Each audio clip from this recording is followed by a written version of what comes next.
हरे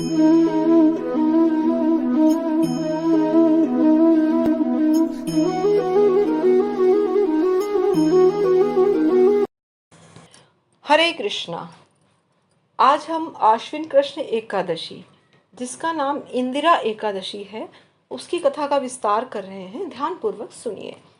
धर्मराज युधिष्ठिर कहने लगे, हे भगवान, अब आप कृपा कर आश्विन मास की कृष्ण पक्ष की एकादशी की कथा कहिए। इस एकादशी का नाम क्या है, उसकी विधि क्या है तथा इस एकादशी का व्रत करने से कौन कौन से फल मिलते हैं। श्री कृष्ण बोले, हे युधिष्ठिर, आश्विन मास के कृष्ण पक्ष की एकादशी का नाम इंदिरा एकादशी है।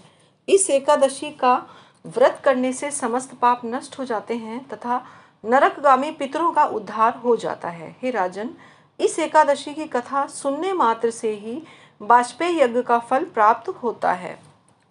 इस संबंध में एक कथा सुनाता हूँ, ध्यानपूर्वक सुनिए। एक समय देवर्षि नारद ब्रह्मलोक से यमलोक में आए। एक धर्मात्मा राजा को यमलोक में दुखी देखा तो दिल में दया आ गई। उसका भविष्य कर्म विचार कर देवर्षि नारद महाश्मति नगरी में आए, जहाँ इंद्रसेन नाम का प्रतापी राजा धर्म पूर्वक अपनी प्रजा का पालन कर राज्य करता था। वो उस राजा का पुत्र था। राजा पुत्र पौत्र और धन धान्य से संपन्न था। वह विष्णु का परम भक्त था। एक दिन राजा इंद्रसेन अपनी सभा में बैठा था कि आकाश मार्ग से देवर्षि नारद उतरकर उनकी सभा में आए।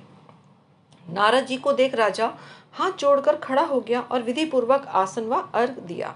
नारद जी ने राजा से पूछा, हे राजन, आपके राज्य में सातों अंग कुशल पूर्वक तो हैं?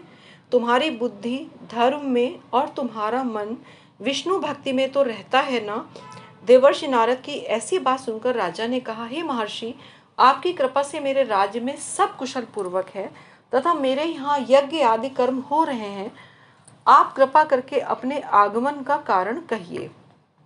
तब नारद जी बोले, हे राजन, मेरे वचनों को सुनो। एक समय जब मैं ब्रह्मलोक से यमलोक को गया था तो श्रद्धा पूर्वक यमराज से पूजित होने पर मैंने धर्मशील और सत्यवान यम की प्रशंसा की।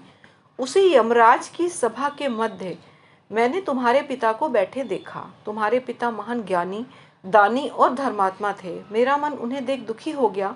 मैंने यमपुरी में तुम्हारे पिता का आने का कारण पूछा। मुझे बताया गया कि एकादशी का व्रत भंग हो जाने के कारण तुम्हारे पिता यमलोक में हैं। तुम्हारे पिता ने मुझसे तुम्हारे लिए जो संदेश भेजा है वह तुमसे कहता हूँ।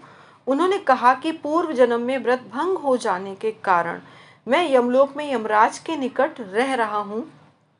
यदि तुम आश्विन मास के कृष्ण पक्ष की इंदिरा एकादशी का व्रत मेरे निमित्त करो तो मुझको स्वर्ग की प्राप्ति हो सकती है। जब राजा ने महर्षि नारद से ऐसे वाक्यों को सुना तो उसे बहुत कष्ट हुआ और कहने लगा, हे महर्षि, आप इस व्रत की विधि मुझसे कहिए। नारद जी कहने लगे, हे राजन, आश्विन मास के कृष्ण पक्ष की दशमी के दिन प्रातः काल श्रद्धा पूर्वक स्नान आदि से निवृत्त होकर पुनः मध्याह्न को भी नदी आदि में जाकर स्नान करें। फिर श्रद्धा पूर्वक पितरों को श्राद्ध कर ब्राह्मणों को प्रसन्न करें और एक बार भोजन करें तथा भूमि पर शयन करें। प्रातः काल होने पर एकादशी के दिन दातुन आदि करके स्नान करें। फिर व्रत के नियमों को श्रद्धा भक्ति से ग्रहण कर यह संकल्प करें कि मैं आज तप निष्ठा के साथ संपूर्ण भोगों का त्याग कर निराहार एकादशी का व्रत करूंगा। हे पुंडरीकाक्ष, मैं आपकी शरण में हूँ। आप मेरी और मेरे व्रत के संकल्प की रक्षा करना। इस प्रकार नियम पूर्वक शालिग्राम की मूर्ति के आगे विधि पूर्वक श्राद्ध कर योग्य ब्राह्मणों को फलाहार कराकर दक्षिणा दे। पितरों के श्राद्ध में से बचा हुआ अन्न गौ को दें। गौ ग्रास कुत्ते कौवे के सदृश से छोटा न बनाएं, अर्थात माता समझकर उसका यथाशक्ति पेट पूजन करना चाहिए। धूप दीप गंध पुष्प नैवेद्य आदि सब सामग्री से ऋषिकेश भगवान का पूजन करें। रात्रि में भगवान के निकट जागरण करें, गलत भाषण ना करें। इसके पश्चात द्वादशी के दिन भगवान का पूजन करके ब्राह्मणों को भोजन कराएं। भाई बंधुओं, स्त्री और पुत्र सहित स्वयं भी मौन रहकर भोजन करें। यही इंदिरा एकादशी के व्रत की विधि है। इस विधि से यदि तुम आलस से रहित होकर इस एकादशी के व्रत को करोगे तो तुम्हारे पिता को इस व्रत का पुण्य मिलेगा और वे अवश्य ही स्वर्गलोक को जाएंगे। इस प्रकार उपदेश देकर नारद जी अंतर्ध्यान हो गए। नारद जी के कहे अनुसार राजा इंद्रसेन ने अपने बांधवों, राजपुरुष और प्रजा के सहित इंदिरा एकादशी का व्रत किया। व्रत करने से भगवान विष्णु प्रसन्न हुए और आकाश से पुष्प वर्षा हुई। राजा इंद्रसेन के पिता गरुड़ पर चढ़कर विष्णु लोक चले गए।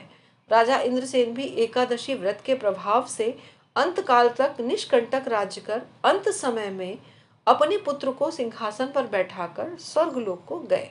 श्री कृष्ण ने कहा, हे युधिष्ठिर, यह मैंने तुम्हारे सामने इंदिरा एकादशी का महत्व कहा है।